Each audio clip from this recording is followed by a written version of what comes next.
Hey builders, welcome to another episode of the People of Growth podcast. I'm your host, Nate Elliott. Today our guest is Wes Kao. Wes is a marketer and was previously the co-creator of the altMBA. In this interview, we talk about spiky points of view, insecure vibes, mentoring yourself, and tons more. This is the longest interview we've ever done, and I'm not lying when I say that it's probably my favorite. So let's just jump right into the show and let Wes blow your mind with all of her wisdom. Hi, Wes. Welcome to the show. How are you doing today? I'm great. How are you, Nate?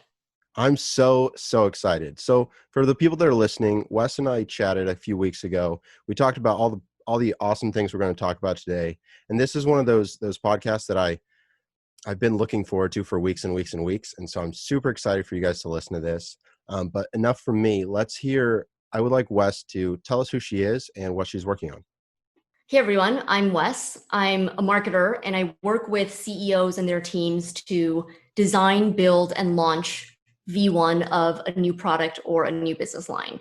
So I did this with Seth Godin for the altMBA workshop, and now I do this with some amazing clients like Poopery, Professor Galloway at NYU Stern, and the Morning Brew.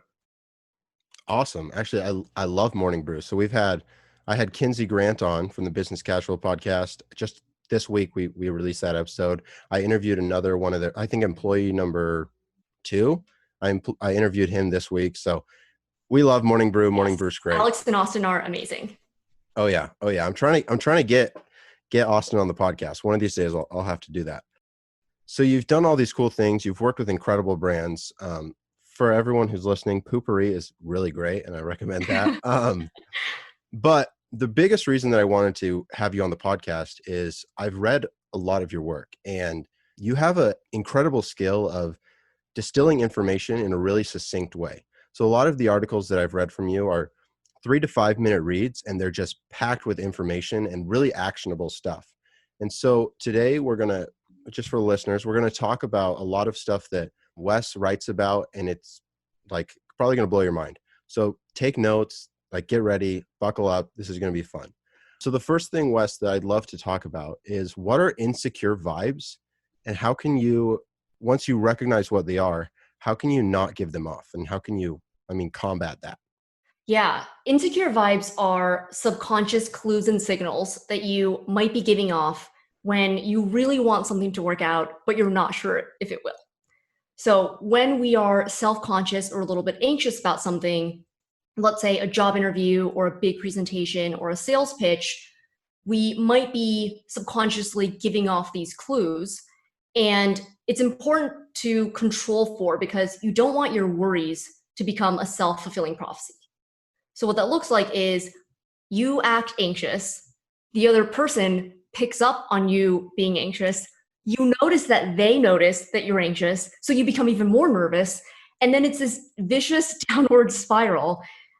So whereas if you had just acted normally to begin with, and if you were just cool, then they wouldn't have even thought that anything was wrong. Totally. So when you recognize that in yourself, are there any tips or tricks you have for kind of resetting? Because I know it's kind of that spiral, I'm nervous. Now they know I'm nervous. And then we're just getting nervous together. How do you break out of that?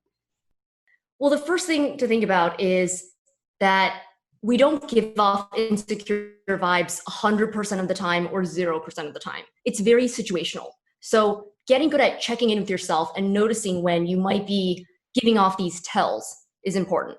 And even better, sometimes it's hard to notice when we're doing something. So if you can have a friend that you trust, be able to point it out, give them permission to say, hey, if I'm giving off insecure vibes, let me know. Whether it's in person when you're, let's say, doing a mock interview, or in your writing. A lot of times it comes across in your writing. So having that person be able to call it out and point it out. And I think a couple times when, a couple ways that you can tell for yourself when you might be giving off insecure vibes is when you're overcompensating or getting defensive. So practical examples of what that looks like. Someone writes an email to you and it triggers something, you get a little defensive and you want to write this 7 to 8 paragraph response, like explaining why they're wrong and like really showing them, right? Like you're going to show them. Yep. So this is a good example of overcompensating and getting defensive. Whereas a much better thing to do would be a short, warm response saying, hey, let's chat about this on the phone. Totally. That looks much more confident, and it's probably going to solve your problem faster. Oh yeah. That makes a lot of sense. So I'm thinking there's kind of two sides of the insecure vibes. There's the person giving them off and then the person that's receiving them. So how can somebody do a better job of, they identify, okay, this person I'm talking to, they seem really uncomfortable, they're really anxious. What can you do if you're in that situation to help them kind of reset and get out of that? That's a great question. I would say that if you notice that someone is more nervous than usual, let's say you're the interviewer and you're interviewing a candidate, and you notice that they're seeming a little bit nervous. A lot of times that person is nervous because they're assuming that whatever they're presenting to you, that you're going to say no. Mm-hmm. So all of us have been in the position where we're not really sure about something. We're asking our boss or our professor or whatever, and you think the person's going to say no, 50-50, maybe 20-80. But you start talking really fast because you want to get it all out before they say no, right? Before they have a chance to stop you. And you also start loading up on caveats and disclaimers, and you start addressing objections that the person hasn't even made yet. And then, so you see how this starts giving off insecure vibes because, as the listener, you're like, oh, I actually hadn't even thought about that as a downside. But now that you mention it, you're right. Like, this could be bad. Like, maybe I should say no. Like, I was going to say yes, but maybe I should say no. So when you're that person listening to someone giving off those vibes, I would say to reassure them that you're listening with a blank slate. Okay. A lot of times I'll stop the person and say, slow down. It's cool. Like, I'm not skeptical. Like, I want to hear you out. And then that makes them feel better because they feel like they can take their time to really explain. Oh yeah. I think that happens, and not just in like an interview scenario, but you're telling an idea to your friend. You're like, I think this is really cool. But then you get insecure and you're like, yeah, but there's this one, there's this concern, but that's not a big deal. It's okay. And then there's this one. And like, you start telling them all the bad things when they're like, no, this sounded great. I was on board until you started telling me all the bad things. So I think that's actionable, not just in an interview or presentation, but if you can kind of pull this into all aspects of your life, it can be hugely beneficial for your relationships. Yeah, a lot of it comes down to the idea of inception. So the movie Inception, where they spent 3 hours debating whether or not you could plant ideas. And it's funny because every marketer listening is probably thinking, this is literally my job every day. Yep. So planting ideas, incepting ideas, the things that you talk about and spend time on will be aggrandized. So if you're constantly and only talking about the negative things and the risks and the ways that something could go wrong and how expensive this is and how risky it is, your listener is 100% of the pie, if we think of it as a pie chart, is reasons why they shouldn't say yes. So it's really important whenever you frame and position any idea that you're giving people a reason to say yes. Okay. It sounds really basic, like, oh, of course you would try to convince them, but a lot of times we get stuck in our own heads and we get ahead of ourselves. We're thinking 10 steps ahead. We haven't even said the most important pieces of why this would work, and we're already talking about, well, and here are the risks, and there's this and this. So really focusing on how can I incept an idea that leads the person to think about the things I want them to think about, like how good this would be if it worked out, and how this is a solution that they've been wanting for a really long time, or how they asked you a couple months ago to think about this and you're coming back to them with your report or your ideas or whatever it might be. So you're really engaging them in a way to think about all the reasons that they would want to say yes, all the reasons that they would benefit from saying yes to you. Totally. And I've seen you share some stuff on Twitter lately about starting your story, I think, right before the bear eats you. I think that's the phrase you use. Yeah. And this seems to play a little bit into that. Do those two ideas fit together? Yeah, definitely. So the idea of start right before you get eaten by the bear is when we're telling stories, there's a lot of preamble, a lot of backstory sometimes before you get to the real meat. So for example, if you went on a camping trip and you're telling a friend about it, you start saying, well, 3 months ago, I started researching campsites. Then I went to REI to buy a Patagonia jacket. And then I was Yep. looking at lodging and accommodations. Anyway, the drive was really long. We stopped by Burger King. So all this stuff. And then finally, in the very last part, you say, and by the way, we almost, someone left a Cliff Bar out and we almost got mauled by bears. Yep. Yep. Right. And so your friend's like, oh my God, you buried that lead. Like that's the exciting part. Cut literally 90% of it and get right to the part that your listener actually wants to hear about. Totally. Yeah. That reminds me of something we talked about before about context. And so I want to switch gears a little bit in that direction. And we talked about how when we ask for advice, a lot of times we think that people need all of this context. They need to hear our whole life story in order to answer one simple question. So could you kind of tell people how they can provide the right kind of context when they're asking for advice and why that's really important? It's important to give the right amount of context when you're asking for advice because you don't have an unlimited amount of time to get advice from that person. So let's say you're setting up a coffee chat, it's 30 minutes. And I've been on phone calls or coffee chats where the person spent 25 of those minutes giving backstory. Yeah. And we've all been in that position because, you feel like you need to give them enough context for them to fully understand. And the problem is that you can actually never give them enough context for them to fully understand. Yeah. Totally. So when you try to give enough context for them to understand, you're actually shooting yourself in the foot. You're not setting yourself up for success. So a better way to ask for advice is to mention the upcoming decision that you have.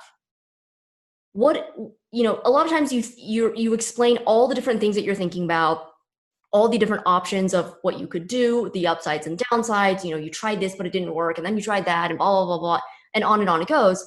And the person who's trying to help you doesn't know where they can actually help you. Yeah. Right? It's like they now have all this backstory, but it's like, okay, so what do I do with this? Like, where are you going? Like, where do you want to focus? So when you say, here's a little bit of backstory, and then the upcoming decision that I have is I have a couple offers from companies that I like. These 3 companies. Come the fall, which company should I start at? Yeah. Then that it frames it all. Exactly. Then that person can jump in and say, okay, here's how you can compare the opportunities. Here's what you should think about that I wish I had thought about when I was in your shoes. Or here's why that decision actually is not as important as you think it is.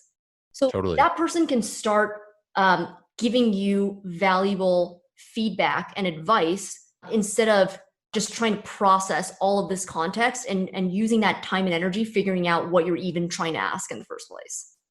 Yeah, that makes a ton of sense to me. So as I'm listening to you say this, it's clicking in my head. It's basically like going to a mechanic and you're saying like, these are all the things about my car. Like, let me tell you all about my car. And then they're trying to figure out like, okay, what are you even asking me for help with? And they spend all their time and energy deciphering what you're saying when really what you needed to know is like, do I need to change my battery or do I need to replace my engine? Like that's the whole framing. And so you're kind of taking away the person's expertise or the reason why you even wanted advice by just throwing on all this context that really at the end of the day probably doesn't matter that much to what the real question is. So that makes a ton of sense to me. Yeah, exactly. And I think, you can always share follow-on context if the person needs it. So I think Totally. just knowing and reassuring yourself that you don't have to say it all in the beginning. And also having an assertion of some kind of what you want to do. Even sharing your plan, your idea, your hypothesis is useful because, again, that gives that person something to push back on. So if you say, my hypothesis is I should choose McKinsey because it's going to be, the most optionality and I can work at different places afterwards, et cetera, et cetera. I think doing this tech startup wouldn't be as good because, XYZ. That's you sharing your thought process and rationale in a way that's targeted towards the specific question. And then that person can respond and say, I think your logic is a little bit flawed here and here. Yeah. Or I would use a different mental model to think about this piece.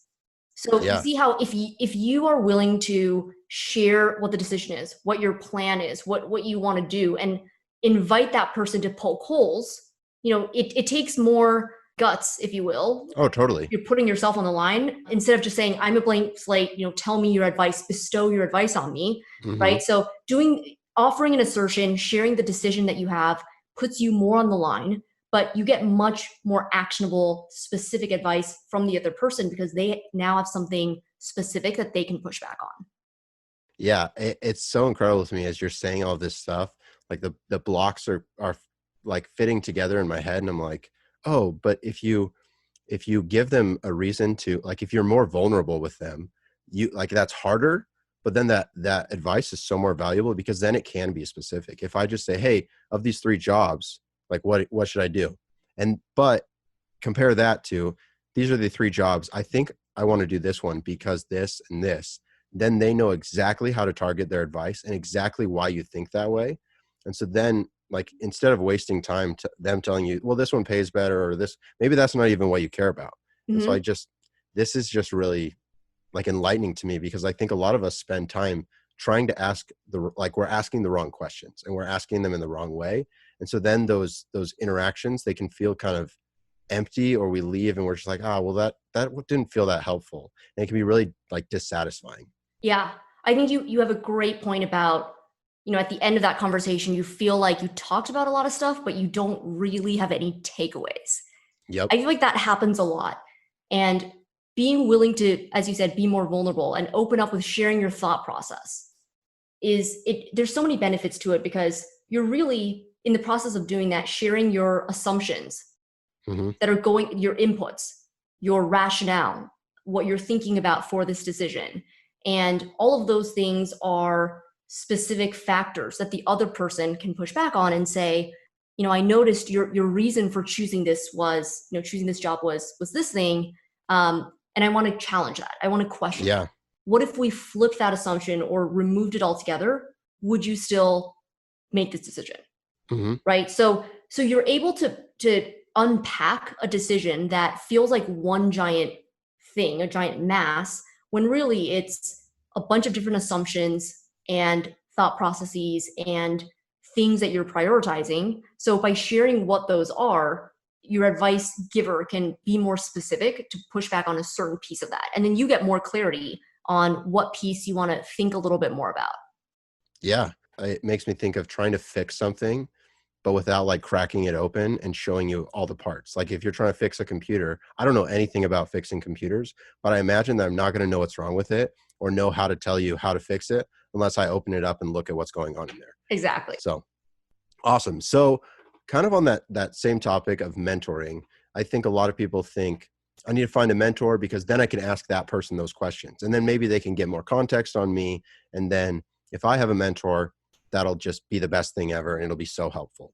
But I've read some of your work that talks about we need to learn to mentor ourselves. So could you kind of explain what that looks like? Yeah. So taking a step back, why do we want mentors? Why does everyone feel like they need a mentor? I think if we peel back the layers and get honest with ourselves, the real reason we want mentors is because we want deniability. Hmm. We want Totally. someone to just tell us what to do, Yep. right? There's so many options, there's so much uncertainty.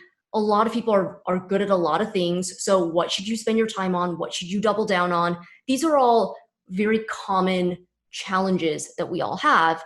And the idea of a mentor or a guru or an expert or whatever is that you can give this burden of responsibility to that person, Hmm. because if they know your situation, they know who you are, they believe in you, then they can just tell you what to do and you don't have to worry about it. So I think understanding the psychology is really important because, it's not like this idea of wanting mentor just popped out of nowhere. I think it's rooted in the fact that the world is so uncertain. And Yeah. I think young professionals these days have so many choices of what they could possibly do. And a lot of that is very overwhelming. Hmm.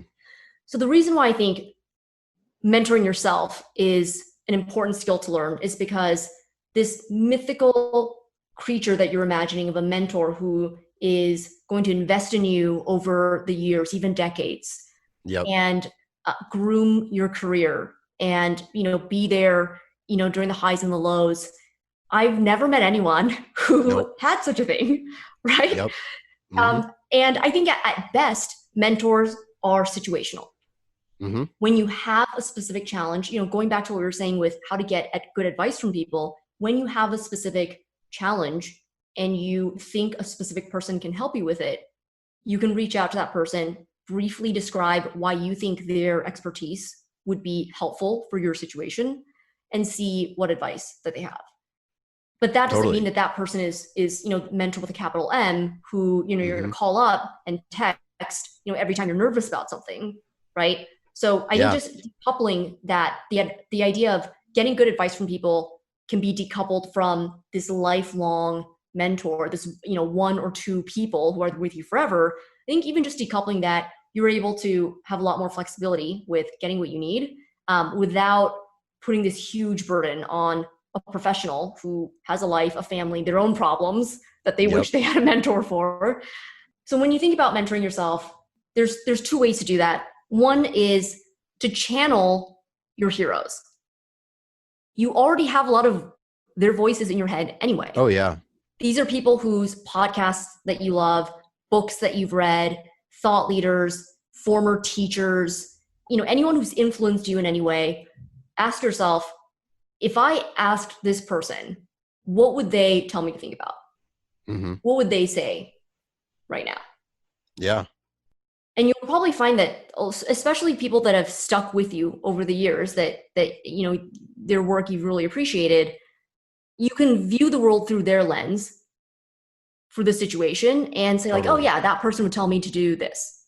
That person would tell me not to worry too much about blank, right? And then you can try on these different hats from these heroes that are in your head, and that lets you see through a couple different perspectives, in the same way that if you had a couple mentors, they would be giving you those couple perspectives. And I think something that I find really valuable about that is then you're the person that's doing the work. You're not asking somebody to tell you to go through all the processes, because you're probably going to have a similar conversation with yourself thinking, okay, what would this person tell me? As you would with somebody that you ask, you say, hey, what do you think about this? Because you're trying to put yourself in their shoes. You're trying to talk yourself through their thinking and trying to be like really objective about it. And then you get to have the real knowledge, I think, comes in, or the real learning comes in going through that process. So then the next time that obstacle comes, okay, like this is what I did last time. How did that work? And why did I do that? And I think that there's so much more value that comes in the hard work of doing that than just finding somebody and saying, what should I do? Yeah, exactly. It's really about taking responsibility and ownership and acknowledging that no one is coming to save you. Yep. You are on your own. And so that's the second way of mentoring yourself. So the first way was channel your heroes. Second way is to think about, if I were truly and utterly alone, like I literally had no friends, no partner, no parents, whatever, that I could even bounce an idea off of for whatever I'm dealing with, how would I solve my own problem? Yeah. And that's super important, because a lot of times, if we, let's say, do have some peer mentors or friends that we can ask for feedback, that ability to ask for feedback from those people can become a crutch. I've noticed that with myself too. If I know that I can shoot someone, a note for them to take a look before I send it, I start doing that more and more often. And that person will eventually be like, hey, like, can't look at this right now. I'll get back to you tomorrow or something. And then I'll be like, oh, right. Okay. So, and then I'll take a look at it again and realize that I could just review it myself. That if I, I was getting used to this pattern of sending it to someone to take a look, them giving their stamp of approval before I sent something. When, when you really want to think about, if I couldn't have anyone else take a look, if I couldn't ask anyone for help, how would I just solve this myself? And it might not be the ideal, most perfect way to solve it, but you will usually come up with a way to handle it. Totally. Yeah, it's really interesting to me. This idea of context is just like stuck in the back of my head. And as I think of mentoring and I think of mentoring myself, that context piece keeps coming back, because who has better context on you than you? And so who else can mentor you better than you can? I mean, you can ask somebody like for advice, and maybe they have context on one piece of your life, but they don't have context really on what's on in your head. So the best person that can ever mentor yourself is you. So I really, really love that. And I really appreciate that. Yeah, I think you put it really well. The only context that the other person has is stuff that you've told them. And in a 30-minute coffee chat, Yep. it's just impossible to tell them, not only the context of this particular situation, but of years prior that led to where Yep. you are now, right? It's like it's impossible to give enough of that context. So I would say either don't even try, or give the smallest amount that you possibly can if you're talking to someone else. But really thinking about having better conversations with yourself. That is really you are already in your own head, and you will continue to be in your own head for the rest of your life. So you might as well learn how to have more productive conversations with yourself. I love that. I was reading some of your work, and you mentioned having a spiky point of view and how you can identify yours. And that was not really something that I'd heard a lot about. And it really resonated with me. And I've been thinking a lot about, okay, what is my spiky point of view, or what spiky point of views do I have? And like, how can I like come to grips with those? So can you talk about what those are and why they're useful?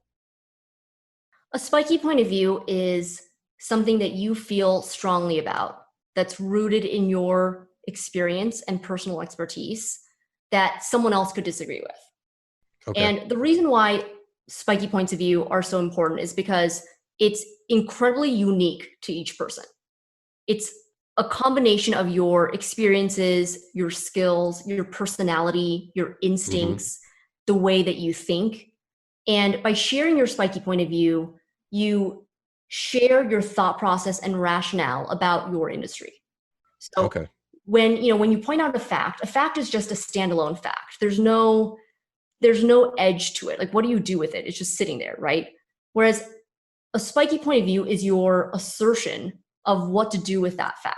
It's your Okay. interpretation of the world, and based on your knowledge and experience.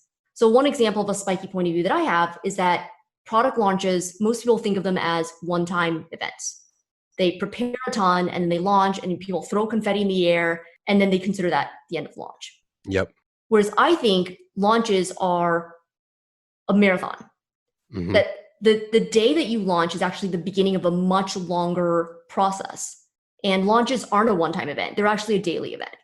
And you shoot yourself in the foot when you think of it as a one-time thing, because once the confetti settles, that's actually when the hard part starts, is how do you sustain that momentum and that excitement that got people to show up on launch day. So I think launches are not a one-time event. They're a multiple day event. So I'm curious, you mentioned, okay, fact versus assertion. Can you kind of walk me through with the product launches are not a one-time event? What is the underlying fact, and how do you make that, like, how do you add an assertion on top of that to grow a spiky point of view?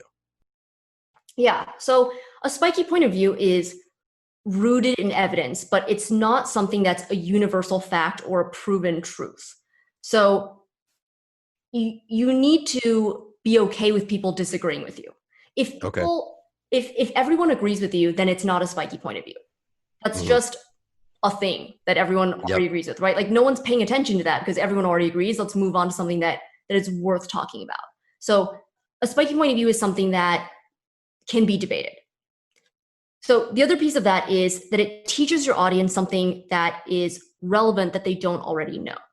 The key with a spiky point of view is you want people to hear it and think, I hadn't thought about it that way. That makes me rethink a lot of things. It's this new lens, right? I now want to think through some challenges that I'm dealing with through this lens. So you're teaching people something new and offering a different lens.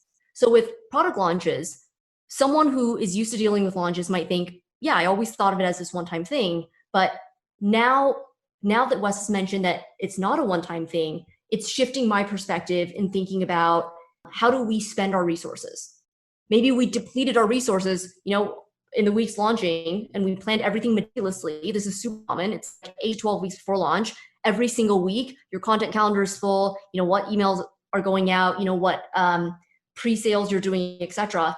And then you launch, and then it's like, okay, well, now this thing is out there. Yeah. And, and then what do you do? Mm-hmm. So if that were a spiky point of view that was new to someone, then they could rethink their approach to launches so that they're spreading out the resources in a smarter way, that they're making sure that everyone on the team realizes that, we had a great launch day. The hard work is now just beginning. Here's how we're going to continue sustaining that momentum and get everyone on board, knowing that this is a much longer road ahead. Okay, that makes a lot of sense to me. A spiky point of view makes someone think, I hadn't thought about it that way. To me, that makes it a lot more clear. So I appreciate that. I have another example. Yeah, please do. Yeah, so I would say that, have you heard of the 5-day sprint, prototyping sprint? No. Okay, so some people talk about doing design sprints to prototype an idea, and it's touted as a great way to quickly see if your idea makes sense or not in only 5 days, as opposed to, let's say, spending 5 months on something. Mm-hmm. So most people think 5 days is really fast to be able to vet an idea. Yeah. I think that it's very slow. Okay. I think that 90% of the time, prototyping is totally unnecessary, that you're actually jumping the gun if you go straight to prototyping. I think that if you spend 30 minutes doing a scenario plan, assuming, stating your assumptions and saying, let's pretend that we already decided to launch. What now? What do we do? If we decided that we're going to do this, right? So scenario planning, what you want to do, you're going to realize the logical gaps that you have. You're going to realize what pieces of the puzzle you have and which ones are complete question marks right now. Yeah. So instead of doing a 5-day sprint, I think people should spend 30 minutes in as much detail and as high fidelity as possible, writing out step by step exactly what they plan on doing. If, let's say, your boss gave you the green light right now and said, okay, Nate, great, I support you on this. So what are we doing for the next 6 months? Yeah. And thinking about that, a lot of times you realize that your idea wasn't as good as you thought it was, or there's actually this crucial piece, the hard part, that if you don't figure that out, then none of it really matters. Interesting. I like that a lot. And that framing of, okay, this is one way to do it, but then what is a way more efficient way to do it in a way because to me, that seems perfectly clear. Like, okay, we can spend 5 days trying to put together a prototype, or we can spend 30 minutes thinking through what are the logical next steps. I think, I'd never thought of it that way. That's perfect. Yeah, that's great. And that's a spiky point of view because people can disagree with it. There's a lot of people who are on board and love the 5-day design sprint. So there's a lot of fans of that framework, right? So there's people who disagree. So I'm team, let's say team scenario planning, and there's people who are team prototyping. And just to be clear, I'm not saying you should never prototype. I'm saying think about it first, and if it meets a certain bar of quality, then move on to prototyping. But this is a good example because people can disagree with it. It's not a universal fact or truth, right? It's based on, from my experience, here are ways that I've vetted ideas before, that I've seen work, that I've done with clients, that I've seen other people do, that I think is a better, faster way given certain people's situations. Totally. And so if somebody listening to this and they're thinking, okay, I think these are my 3 spiky points of view that I've identified right now. How can they utilize those in their career? Like what does that give them, or how do they use that to propel themselves forward? Great question. The first is, when you have a list of spiky points of view, some of your spiky points of view might not actually be that spiky. So this is really common. You draft, let's say, a list of 5 to 7. There are going to be some of them that are actually pretty mild. They're pretty round. Like, they're not actually as spiky as you think. So go ahead and cross those off or make them spikier. So that's the first thing. The second thing is, think about which spiky points of view will help you add value to an organization. So if, let's say, you're interviewing for a company, and you want to show your spiky points of view because it shows that you're picking up on what's happening around you. You're paying attention to the industry. You're paying attention to your learnings and the experiments that you're running, to reflecting on the different experiences that you've had, so that you can offer that, if I arrive, here's what I'm going to work on. Here's what I'd like to Yeah. do, and here's why. So That makes a lot of sense. and it's a really great way of showing a strong point of view, because, if your interviewer asks, how would you approach a launch, let's say, and then if you were to just walk through, let's say, the 5 steps of a launch, that's not actually that helpful. Yeah. Because your interviewer probably already knows those steps, A, and then B, everyone else is probably saying that. Yep. And C, there's no point of view there. It's like you're walking through, okay, first we prepare this, then we do this, then we follow up. And it's like, okay, there's nothing there for people to sink their teeth into or get a better sense of who you are as a person, as a marketer, as a salesperson, or whatever, as a product manager. So instead of just walking through the most basic, steps, you can offer a spiky point of view by saying, okay, most people think about the launch process as looking like this, and I look at it as being like this. Yeah. Here are the points that I would focus the most on because I think that they're the most highly leveraged. Or it's saying, based on looking at your brand, here's the way that I'd want to do it. I'd focus more on this and not that. I'd invest more in this and not that, right? So you're showing your thought process by how you're prioritizing certain things, and you're putting a stake in the ground. You're not just saying, oh, we should do these general steps or we should prioritize these things. You're saying we should prioritize this over this. There's a stack rank that shows your interviewer how you think, how you make decisions, how you process information. And it shows that you're a rigorous thinker, that when you arrive on the job, you're going to be a rigorous thinker that has a point of view. And we might debate on that point of view. I might push back on it, but we're going to have way better progress when you're willing to have a point of view than if you were just, be really basic and very surface level on stuff that isn't debatable. Yeah. I think it takes that question of like, what does a launch look like, from basically like a pass fail? Like, do you know what this is or do you not? Like, here's the bar. Are you going to clear it? To what do you actually think and why are you unique? What value do you really have? Because if one person can spit out the answer that these are the 5 steps and this is what you need to do, if everyone can do that, then like that question doesn't help you at all. It doesn't really hurt you at all. But if you can take it and you can throw that spiky point of view in there and give them perspective, then that gives you a bump up over the other people, because it's like, yeah, you know what this is, but now you have a stance, like you have a position and you have a reason why they should think you're more interesting than the other candidate. Exactly. Taking that stance is super beneficial. I would say 9 times out of 10, if you're erring on whether you should take a stance or not take a stance, take the stance. And it's not about being controversial for the sake of it. So I think that's a really important thing to mention, is having a spiky point of view doesn't mean that you're a contrarian because it's cool to be a contrarian. So don't be that person. That person is annoying, right? Like we all hate people who are just like, oh, I playing devil's advocate or like trying to be different for the sake of it. So don't do that. But taking a stance shows that you're actively thinking and that you're brave enough to share what that point of view is. There's ways to do it in a way that isn't off-putting too.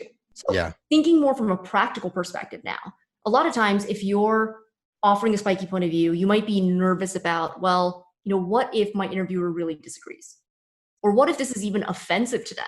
That, they have the exact opposite view and they approach their project a certain way. Here I am giving feedback on it or pointing out, what I would do differently. And this is a common situation because a lot of times an interviewer will ask you, how would you approach this? Or do you have any feedback? Yeah. Right. For this. And they'll show you a landing page or they'll show you the product. And it's a little bit of a trap. Yep. So it's a trap because the wrong way to go about it, which is what 90% of people do, is they start pointing out all the things that were bad or wrong with whatever this thing is, whatever the company has done so far. And then, of course, after you finish criticizing it, the person says, oh, great. Well, my team did this. I personally made those decisions, right? And then you're it's super awkward and you're regretting everything that you said. So don't do that. A much better way to share a spiky point of view is, instead of being backward looking, be forward looking. So when I offer suggestions to clients, or if I'm asked for feedback, I try not to criticize what has been done already. I'll frame those same points of feedback in terms of ideas for going forward. Interesting. So it's not, what did we do wrong in the past that we should feel bad about because they were missed opportunities, and if we had just done it right, we'd be way further along now. That doesn't make anyone feel good. So instead of framing it backward looking, I'll frame it in terms of what you did got us here, right? What we did got us here. And now looking forward to get to the next level or in the next phase, here are a few things that I want to focus on. Yeah. And that changes the entire tone because it makes whatever happened already happened, and you're respecting that. And it's true. Yeah. Like, only an amateur goes in and starts criticizing things without knowing what challenges people are facing, what situation they were dealing with, all the different problems that you don't see today because they fixed them, right? So don't shit on whatever happened in the past.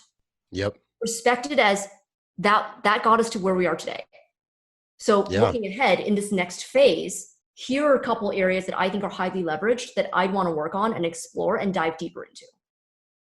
I love that. I think that that's so actionable, like very practical, because I mean, I think most of us have been in an interview where they ask us a question where it's like, what do you think about this? Or what would you change? And you're like, do I be honest or do I just tell them it's great? Like, I don't know what I'm supposed to do here. And it can be really uncomfortable. And I think if you are like, yeah, I want to be honest and I want to share my point of view, there's a right way to go about that. And it's not to just rip it apart. Because I mean, like you said, there's somebody that put time and energy into it, and there's context that you don't have. You don't know what problems they faced and why they made the choices that they did. And so I think that you're totally right, and build on it and go forward, because then you can share that spiky point of view. You can share why your perspective is interesting without insulting someone or putting them off. Exactly. When maybe you're on the same page, maybe they don't like those things, but still, if that's someone's work product, like they're going to be, that's personal for them. And that's just not going to paint you in a good light, I don't think. So I like that a lot. Yeah. Yeah. Another way to make sure that you're not, accidentally stepping on someone's toes when you're giving feedback is explaining your perception of what they might have been trying to do. So saying, I think what you were trying to do here was highlight this and this. And that doesn't really come across. What I'm seeing is blank. Yeah. But if what you're trying to do is, emphasize these things, here are some ways to do that. And so that's another way of being able to point out specific things and having it be rooted in a broader strategy. Because if you don't say that front part of, I think you were trying to do this or that, and you launch straight into feedback, it can seem a little bit disjointed. It's like you're popping from here to here to here to here, and you're pointing out all these things, but where's the through line? Where's that continuing thread? Yeah. So instead, you can say something like, I think you were trying to set context by mentioning these things, but the way that this is organized felt a little bit jumpy. So the way that I would fix it, if we want to add context, is by framing, really quickly in this way, and then going into blah, blah, blah, right? So this isn't necessarily something you would do for an interview, but it's to make sure that whenever you're giving someone feedback, that there is that high level understanding first, that you acknowledge that, I think your strategy was to do this. And at that point, they can actually say, actually, Nate, my strategy was to do something else.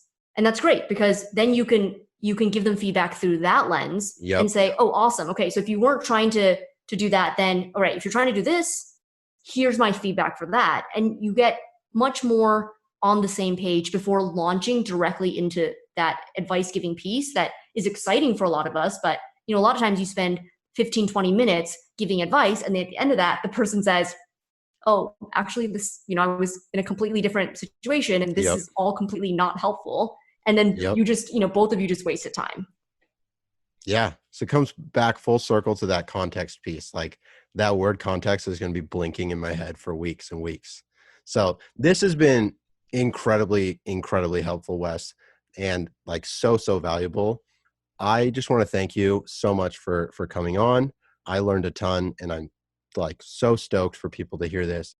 Wes Kao should be just as popular of a name and as famous of a name as Seth Godin, because holy cow, you have so much incredible things to share. And like I've learned probably more in the last 45 minutes than I've learned in like the last year, I feel like. So thank you so much. It's so tactical, so practical. Thank you, thank you, thank you. That means a lot, Nate. Thank you so much.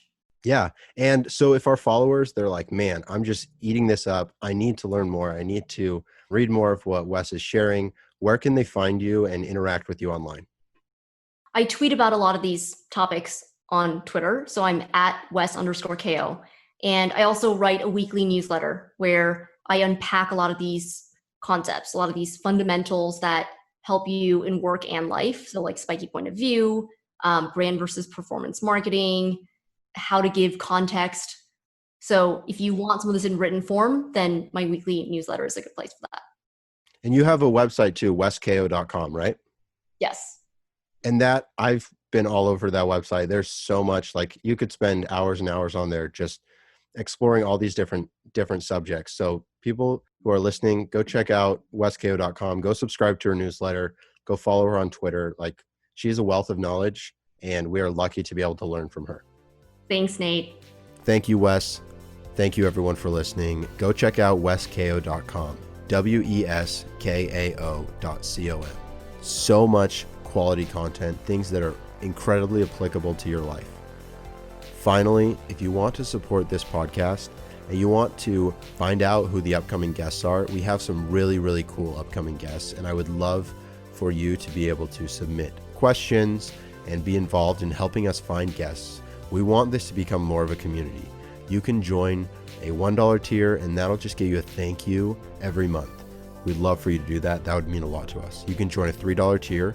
That gets you the thank you plus ad-free versions of the show, which if you don't like Taylor's voice giving you the anchor ad every time, you should probably do that. The $5 tier gets you the thank you, the ad-free, and we will tell you who the guests are. We'll take your questions. We will chat with you about who we can interview, who you want us to interview. We'll make it a really fun thing. If you have ideas for ways that we can interact with you or just ideas overall for the show, like you can get them directly to us. We will be your best friends for $5 a month. And then if you pay the $10 a month subscription, that gets you everything plus a free t-shirt every 3 months. So go join that, get the t-shirt, get to know who the guests are. Thank you so much. I can't say enough how much it means to me that people listen to this podcast. Taylor and I have been building Voxter for a long time now, and it means so much to me that we are connecting with people and sharing content that people find valuable. So until next time, keep building.